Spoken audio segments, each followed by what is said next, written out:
Good evening, everyone. Hello, and welcome to All Things Sky Blue. Obviously, my name's Stuart Rendell. We are linked with the Anecdote Sports Bar. You can also find us on, obviously, Twitter, Facebook, Instagram, TikTok. We are on YouTube as well. Today, I'm not alone. I'm joined by one of our newest team members at All Things Sky Blue. It's Mark. Hello, Mark. How are you? Hi, Stuart. Evening, everyone. How are we doing? Yeah, not too bad. Thank you. Not too bad. How have you found it so far being part of All Things Sky Blue? Yeah, it's been brilliant. Thank you. Yeah, it's been great speaking with Josh and Danny, Glenn. It's just very, very seamless transition and really enjoying it. And just want to thank you and Josh and Danny publicly for giving me this opportunity. No, thank you very much. You know, we know obviously where you've been and what you've done in the past, and we're thrilled to have you on board, both of you and Glenn. How have you found our season so far, Mark? Yeah, it's kind of been what I expected it to be. It's been a slow start. I thought the first game of the season at Leicester, I thought we were very good and unlucky to come away with defeat. But probably a disappointing thing about the start of the season is just the amount of games we've been leading and not been able to get those, 3 points. But it was really good that we turned the corner. It was a much needed win at QPR on Saturday. I think that will do the confidence the world of good on the players. And now we've got to use this win as a springboard now to get these wins against next two home games against Blackburn and Norwich, and then things look a bit better. We go in the top half, and then anything can happen. Yeah, definitely, totally agree. So let's bring our third guest in, Rodger from 4,000 Holes, the Blackburn Rovers fan. Good evening. How are you, Rodger? I'm very good. Thank you, Stuart. Thanks, Mark. Thanks for having me on the podcast tonight. Yeah, no, thank you very much for coming on, buddy. Thank you very much for coming on. So first of all, just introduce yourself. Let us know sort of where we can find you and what you guys actually do. Yeah, so my name's Rodger Whiteside, Blackburn fan. Speaking to Mark just before we started here, Blackburn born and bred, been a Rovers fan for 30 plus years now, and got involved with the fanzine. Obviously, probably like at Coventry, there's quite an active supporter network of people putting out some quality podcasts, and hopefully we're the same as that. And so, you can find us if you just go into Google, search 4,000 Holes. You can see the fanzine, which is what this whole project first started at. So we still produce a paper fanzine sort of 4 or 5 times a year. And obviously, naturally, the podcast stemmed from that fanzine, trying to attract a new audience. So you can find us on Spotify, Apple Podcasts, wherever you get your podcasts from. And hopefully I can add something to the show tonight. We can have a bit of a laugh and enjoy ourselves and sort of talk football for half an hour. Excellent. That's what I like to hear. So obviously, tell us how your season's going so far. It's really a mixed bag. I think in terms of the feeling among the fan base is that we've actually been playing some really good football, and the results haven't necessarily sort of correlated to how well the performances have been. I mean, we played Sunderland at home, not Wednesday just gone, 2 Wednesdays ago. And it's honestly as good as I've seen Rovers play in 30 years. For 25 minutes, we were sensational, but we couldn't score. And then we go a goal down, and then you're chasing the game. And we've got this very attacking gung-ho style at the moment, which is great if we score first. If it's not, it means a really wide open game.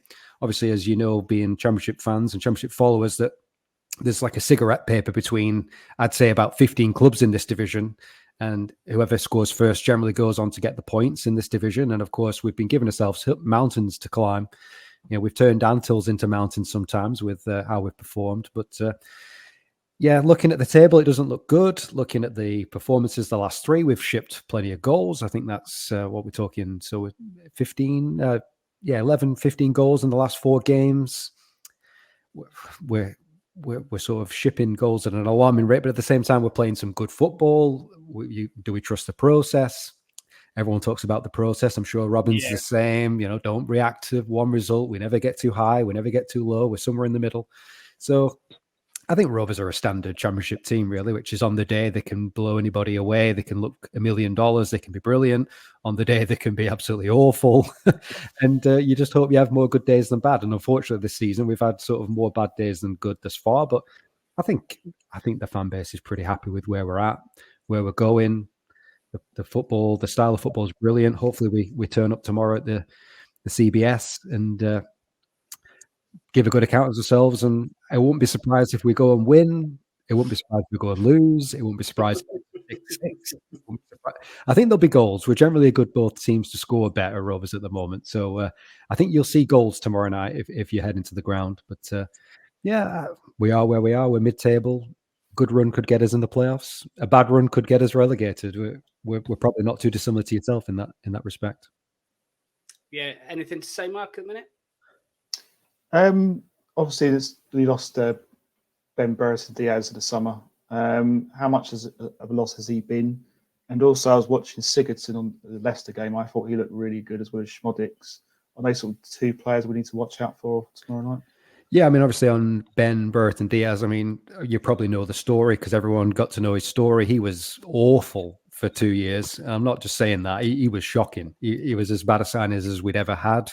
Booed off away at Birmingham one time. Then all of a sudden, the COVID year really helped him, I think, because there was no crowds there at the game. So he managed to turn his fortunes around. And then the story from then on, which I think everyone knows, is that he gets called up for Chile and then he scores 20 league goals. Some Rovers fans have got bets on for him to score 20 league goals at 1,000 to 1, would you believe? Some Rovers fans got £10,000, £20,000 out of that bet. It was completely out of nowhere, really. And then, of course, last year, head was turned a little bit. He didn't sign the contract. We knew he was going. So he kind of left with our best wishes. I think it was the best thing for him, the best thing for the club, just to part ways. We would have been nice to get some money for him. But probably a bit like yourselves and Gyökeres and Hamer, you lose those quality players and you can't just replace them. They don't come off a peg at this level, do they? You've got to sign a couple of players. Maybe they're a bit raw. They're a bit up and down. They're a bit unfancied. Or Sigurdsson, for instance, coming from Icelandic league, is a bit of an unknown. It's so Ben. I wish him well at Villarreal. He's not been playing. It wouldn't surprise me if he has a bad season there or a poor season there, and his confidence is back in the doldrums like it was when he first came to Rovers, and he ends up back in this league next year, maybe at a Burnley or a Luton or someone who comes down. I think he'll be back in the Championship at some point in his career. But I mean, Sigurdsson's looked good. He's only played a couple of matches because he came and he got injured. Sam Gallagher, another threat for us, who's injured. Sammy Smodix has stepped up to the plate and sort of taken that burden on this year and scored 6 league goals already, which is more than he got in the whole of last year. So he's the name everyone sees on Soccer Saturday or in the paper or on Twitter. Or Sammy Smodix has scored again. But yeah, we've got a couple of exciting attacking players. Andrew Moran on loan from Brighton is one I would watch out for. Sigurdsson, who we're building up, Smodix, Tyrese Dolan, who sort of flattered to deceive a little bit of the time, but on his day he's as good as anyone. But one of those 4 or 5. We have actually just signed a striker from Germany called Samir Telalovic, who most Rovers fans don't have a clue what he's about because he's only played a handful of substitute games. Whether he plays tomorrow, I don't know. The young lad Harry Leonard, who I'm sure you've never heard of, who he scored a couple of goals this season. So we've definitely got good attacking options, but it's who's going to score and who's going to play tomorrow. Anyone can score really at the moment in Rovers team. We're very fluid going forward, but I hope you'll be, again, without seeing us tomorrow and without knowing what we're going to do, I think you'll be impressed of what we're trying to do tomorrow and how we're trying to play. And maybe you saw that last year when it was 1-0, wasn't it, last year at the CBS Rovers against Coventry. And I remember that game kind of being in the game, and then Coventry went 1-0 ahead and kind of managed it from there, really. Yeah. And I think if Rovers are going to be a threat tomorrow, if we score first, I fancy us to go on and win it, if truth be said. But who knows? Okay, obviously we've mentioned a little bit about the strike force that you've got, but at the moment you have got an injury to the goalkeeper, which happened against Leicester. Can you tell us any more on that? Ainsley Pears, it looked like a foot injury. I've heard a few mixed reports, one saying metatarsal, one saying ankle, one saying a strain, one saying a break. So I'm not sure. Interestingly, a lot of Rovers fans, and myself included, actually, not too convinced by Pears. Obviously, we lost Thomas Kaminski to Luton, who's playing in the Premier League. Whether he's a Premier League goalkeeper, I'm not so sure. Obviously, the elephant in the room when you're talking about keepers is Ben Wilson's handball goal at Ewood last year. It weren't handball. Which I think he'll get some stick off the Rovers fans for that, tomorrow night. But I think Walsted can probably be as good as Pears, so it's not something I'm really too concerned about. It'll be interesting to see how well he does, and hopefully he steps up and claims that shirt. And when Pears comes back, he can go on the bench, as most Rovers fans have been calling for the last few games. Right. Okay. So you don't feel that it's any sort of weakness at all, having that leadership in Pears at the back? No. He's 24 as Pears. He had a good back end of last season. It doesn't strike me as being a particularly vocal goalkeeper or a leader at the back. I'd say we do struggle for leaders across the pitch. I mean, obviously, Dom Hyam, another name that the Coventry fans will be familiar with. Seems like a great guy, seems like he's a good defender at this level, but he doesn't seem like the sort of guy who's really going to rally the troop, like a Liam Kelly sort of in the middle of the park. I think if it is Liam Kelly, isn't it? Is the name? I think, honestly, of all the Coventry players, I would have him at the Rovers the most, and that might make you laugh. But somebody somebody who is a bit nasty and a bit sort of dirty and a bit plays the game, experience, but also a bit of a motivator, a bit of a leader on the pitch. He's an older head. I mean, the oldest person in the Rovers squad at the moment is 28 years of age. And that's Sam Gallagher, and he's injured. And we've got another 28-year-old, Ryan Hedges, and he's injured as well. They're both out long term. So we've got a very, very young squad. Yeah. And so I don't think Pears adds anything in that sense. Okay, fair enough. So obviously, moving on to a little bit of our history then. Yeah. Obviously, you've mentioned the 1-0 win. The handball. At our place. No, that was the draw, wasn't it? At your place? Sorry. Yeah, that was right. But they've all been, in the past 5 games, they've always been quite close anyway.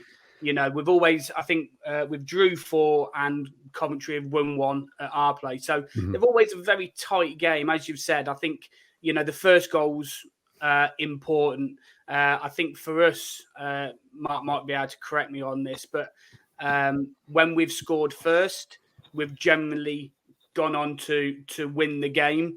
Yeah. It's we haven't really got a very good track record, I don't think, of going a goal behind and coming back. We have done it a few times. I know that on Twitter on Sunday, I think it was a year ago that we come back and beat Fulham 4-1 in an absolute brilliant game, and that was after we played Luton. We got absolutely stuffed by Luton. Yeah. By half time, it was game over. But the next game we played Fulham, and it was about a year ago. So it's very rare that we do that. Mark might be able to tell me a bit differently. Is that right, Mark? Do you think? Yeah, I think it sounds right to me. Yeah.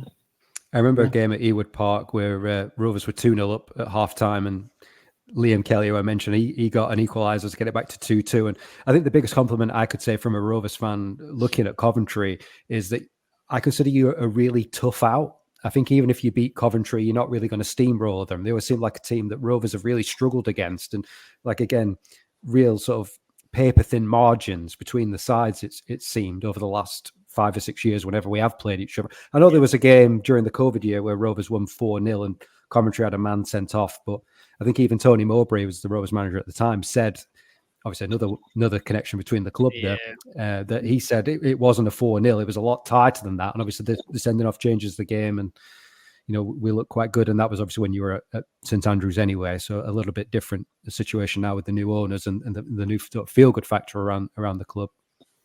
I think it's a tough out for me is what I'd sort of biggest compliment I'd pay Coventry from another Championship team side, is that tough teams to play against. Yeah, I mean, I could say the same about Blackburn. To be honest, I think Blackburn are always a physical side, tough side. The games, I mean, like Sam Gallagher, I'm quite happy he's not playing against tomorrow. He's quite a big, strong, physical striker. Puts himself about. whereas Schmodix is much shorter in stature, quite pacey.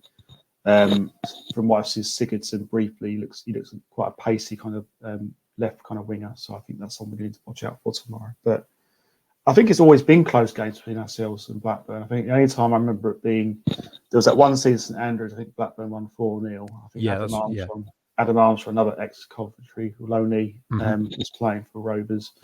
And then going back quite a way further in 95, I think we beat Blackburn 5-0 at Highfield Road back in the Premier League days, I think. Yeah, that's on a snowy day. Yeah.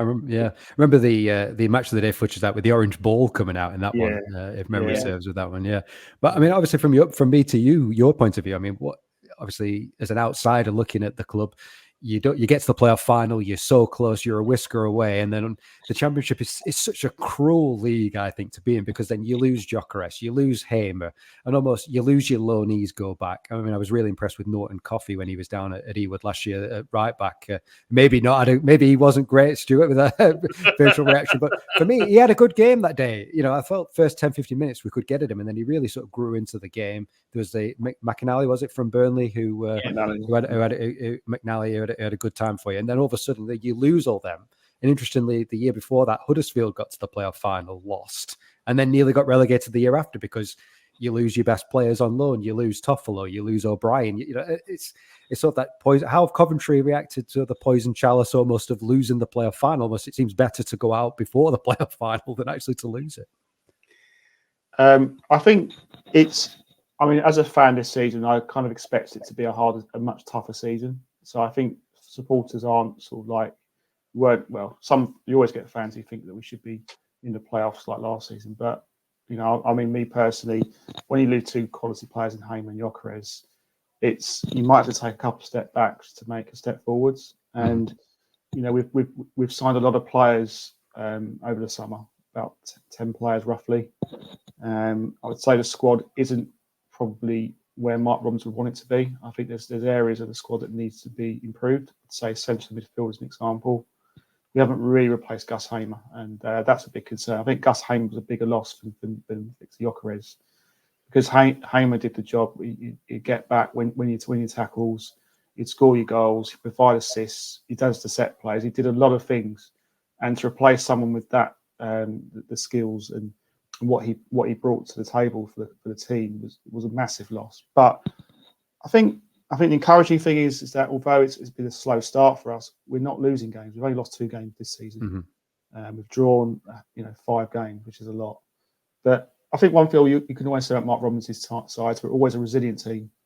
You know, the Watford game, home game we played them, we were trading 3 times and we managed to get back to 3-3. So it's a side that never gives up. It always gives 100%, and you know, it's got plenty of fighters. And I think that does bode well for the season. I think this season, for me, I don't think expectations should be too high on playoffs. I think really, if we get around mid-table or sort of top 10, I'll be quite happy with that personally. But I'm sure there'll be fans who have a different opinion to that.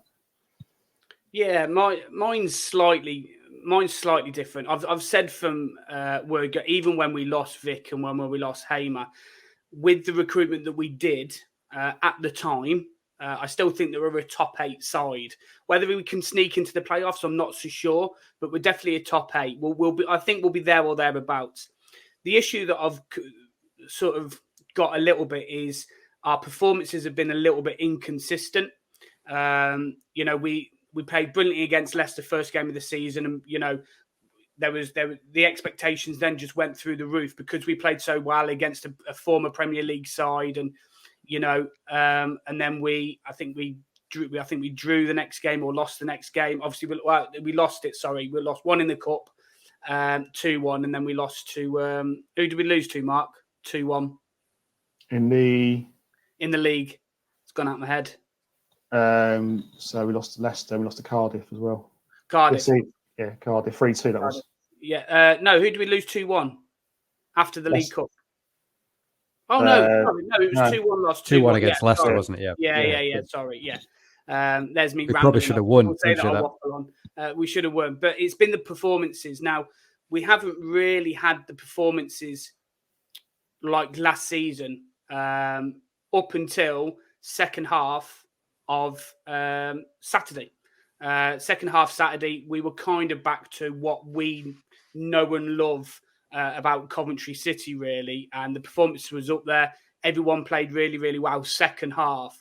So I'm hoping that we can now take that momentum on tomorrow night and really get stuck into you guys. And, you know, like you said, it's been very much an up and down between the two of us. There's not much between us now. Obviously, Mark mentioned Sam Gallagher. I think we were linked with Sam Gallagher during pre-season. He was a striker that I would like to have had because, you know, he is good with his head. He's not the quickest, I don't think, but he's very intelligent in his runs and stuff that he does. So he's a battering ram. He's a championship big fella up top who you need at this level, don't you? You know, you need a battering ram. You need someone to do the donkey work for the flair players like your Sigurdssons, Morans, Dolan, Smodics, etc. Exactly. We're a much better team with him in the side. And if you look at our record with and without him, it's almost night and day. So he is a big loss for us tomorrow.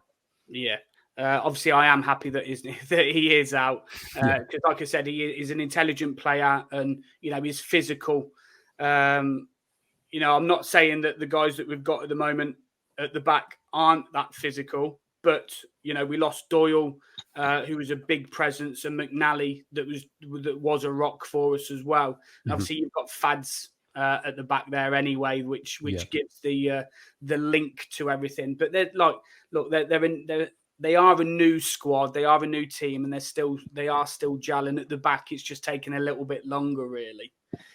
So, what are your expectations then, Rodger, for this season? Well, it's funny. I was saying to somebody today at work, I was thinking, you lose a few games in a row, like Rovers have lost the last 3 in the league. We've done well in the Cups, the League Cup, which we beat Harrogate 8-0, beat Cardiff 5-2. Last Wednesday. So so we've had some good performances, but you lose 3 in a row and everything gets quite existential, I think, doesn't it? In terms of, the league and, where are we going? And, the ownership. And, you know, probably a bit like yourselves over the years is that, you know, you've been through some tough times, you've been through some bad times, but when the team's doing well, it puts all the bad things to one side a little bit and you get excited about that. So I think Rovers fans are perhaps a little bit apprehensive of where the club's going based on the fact that we've lost 3 in a row.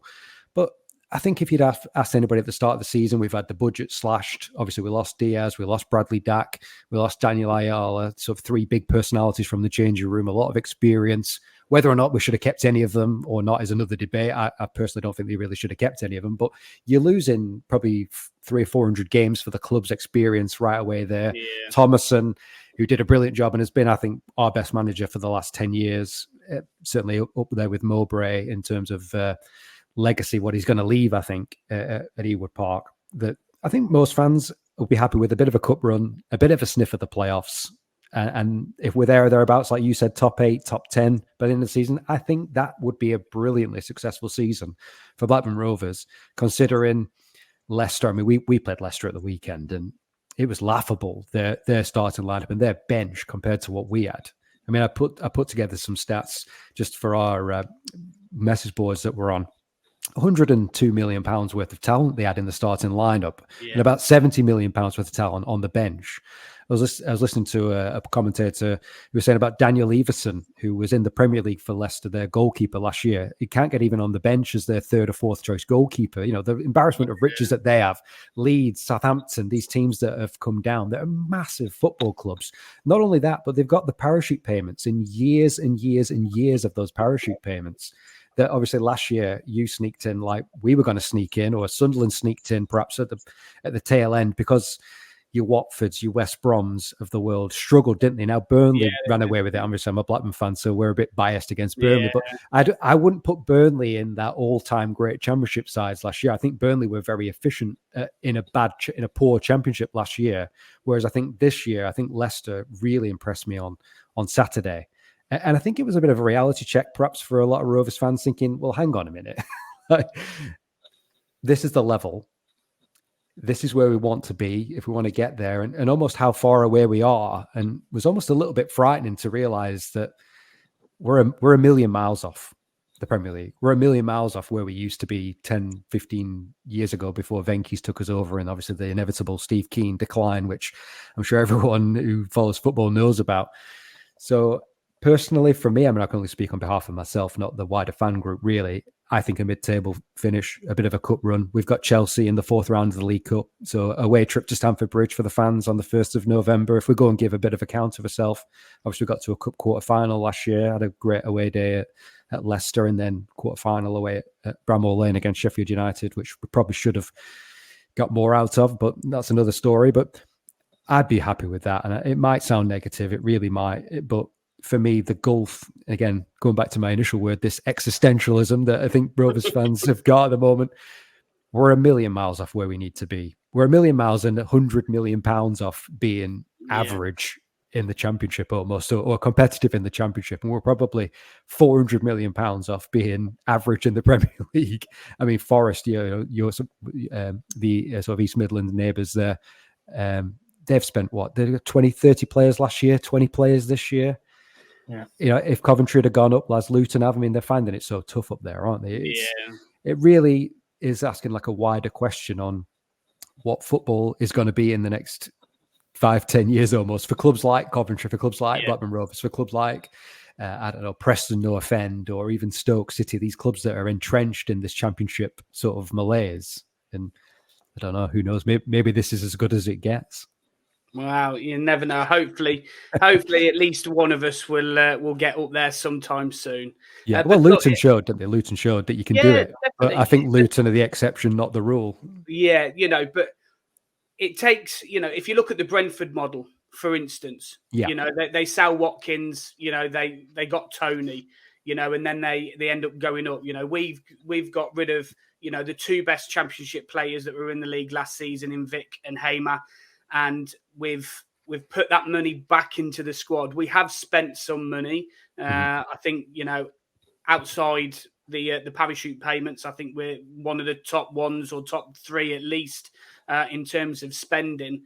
They haven't necessarily hit the ground running. Obviously, Sims scored 2 at the weekend, which hopefully that will boost his confidence. We feel as a fan base that he's very much a confidence player. So moving on to that, who do you see as threats for you guys from us, really? Well, as much as I've always, me and my dad have a bit of a laugh at his expense, Casey Palmer, these like ex-Rovers players who do nothing for you and then come back. I mean, we played the Ipswich the other week, and they have a striker, George Hurst, who was on loan at us last year, and he couldn't hit a barn door with an orchestra. He couldn't, honestly, he was awful. And yet he goes to Ipswich and he does all right, gets promoted, and of course, he scores against Rovers. So there's always those perennial, these players who, blooming heck, Casey Palmer, is he still playing? I mean, knowing Casey Palmer, he's probably injured anyway. So, he is. So maybe I shouldn't worry about it. But I always say Liam Kelly always has a really good game against Rovers. Watch out for him having a really good game tomorrow night. I guarantee it. He plays so well against Rovers. Maybe he only saves his best for Blackburn Rovers. Ellis Sims scored against us for Sunderland last year, although I thought he looked a bit like a cart horse when he came on, and he came off the bench for Sunderland when they were throwing men forward. And I mean, I was astonished you paid 8 million for him, to be honest. I don't, again, want to tempt fate, but I think that set a precedent in the division that was quite dangerous for a lot of other clubs, because if he went for 8 million, and I think Cannon, he was the other Everton young striker who went to Leicester, and you're thinking, wow, blooming heck, if Ellis Sims is 8 million, then I think I must be worth at least 1.5. But maybe that's just me. I don't know.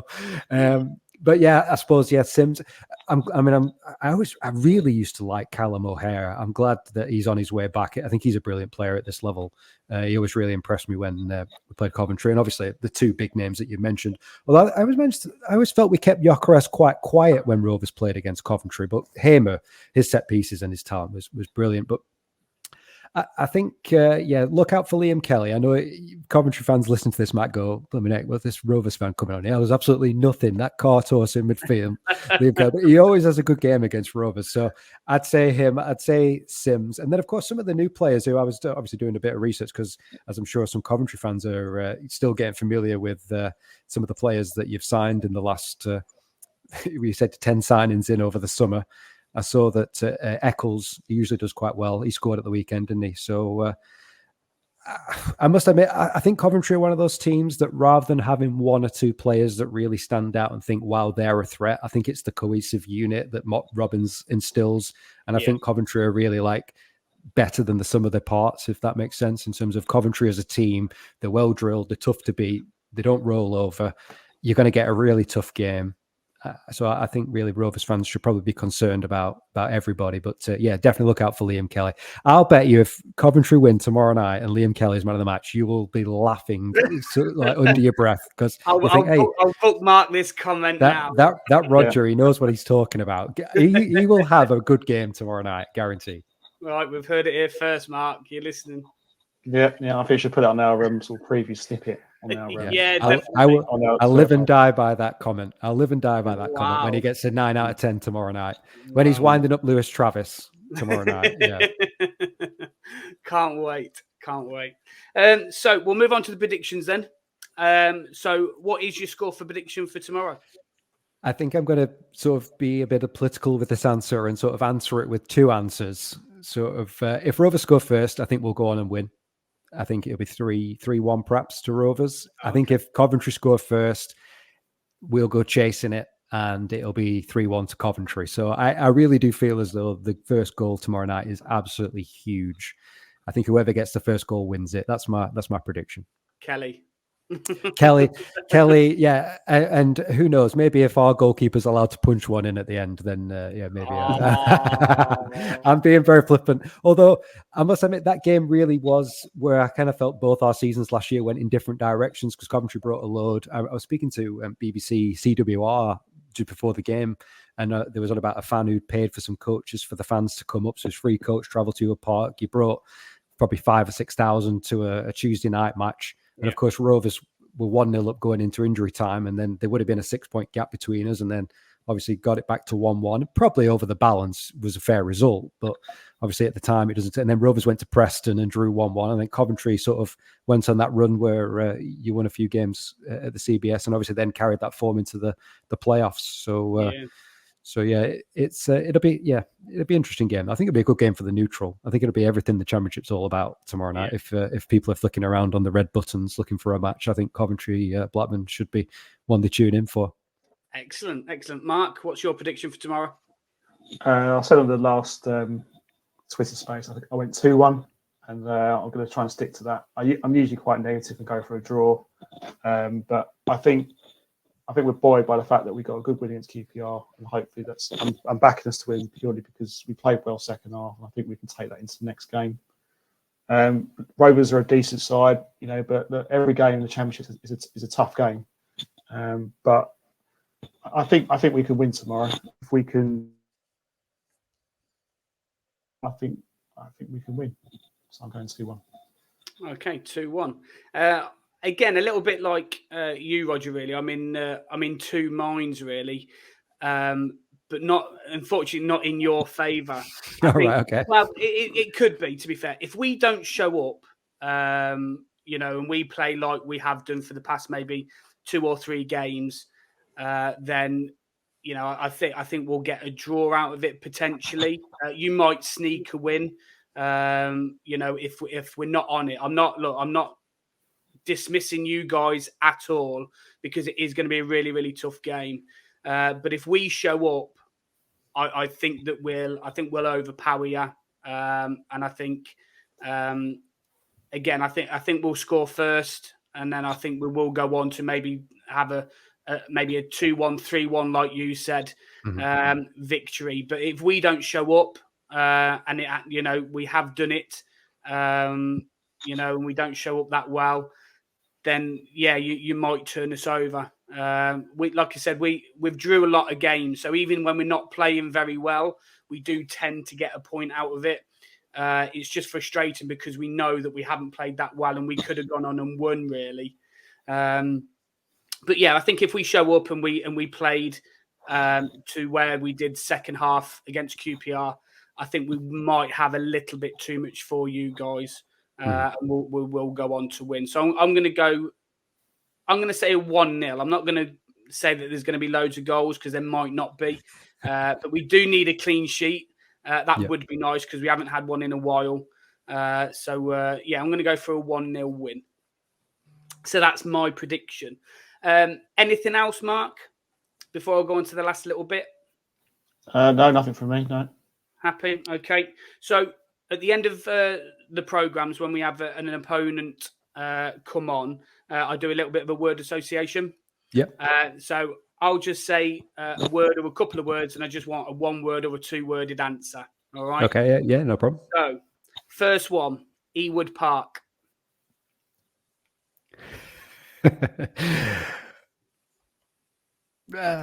Empty. Oh, okay. Most people say home, but you've just said empty. All right. Interesting. Well, yeah, because I think Rovers usually get about 15 to 20,000. I think if the ground's too big for us, if the ground was 10,000 seats less, I think people would say Rovers have got quite a good support. Okay. But it's too big. The ground's too big for us. Okay, fair enough. I'm gonna go for this is a 2-parted one, so I'm going to extend it slightly. So the first one is Lewis Travis. Is this a family show? Kids will listen to it, I would imagine. Something that rhymes with Pit House. No, Wind Up Merchant. Okay. And because he's probably still so close to so many hearts, I'm going to say Dom Hyam as well. Yeah. Because he is your vice captain, remember. Championship class, I'd say. Okay, all right. I don't think he could do it at the Premier League level, if I'm being honest. But I think at the Championship, I think he's a very handy defender. Okay, fair enough. John Dole Thomason. Maverick. Okay. I'd say I think he's destined for big things as JDT. I really do think he'll go and manage at the top level at some point. I hope it's with Rovers, but I think he's got a big future. I like him. I was expecting, to be fair, you were one of my tips, to be fair, to finish in the top 1 or 2 last season, if I'm honest, because I am a big fan of John Dole Thomason. I think he's really, really good. Yeah. Fondest memory. Well, winning the Premier League, it's got to be, hasn't it? You can't get better than that. I was going to say except for, but you winning the League Cup. Then I suppose. Okay, all right, fair enough. Player you think's most likely to go on to a big money move? Adam Wharton. Okay, I thought you'd mention him, to be fair. Yeah, I mean, anyone can see he's got bags and bags full of talent. I hope he stays injury free. And you know what? He's a Blackburn lad, a Blackburn fan. I was saying to Mark before, everybody in Blackburn kind of knows everybody. I know his family.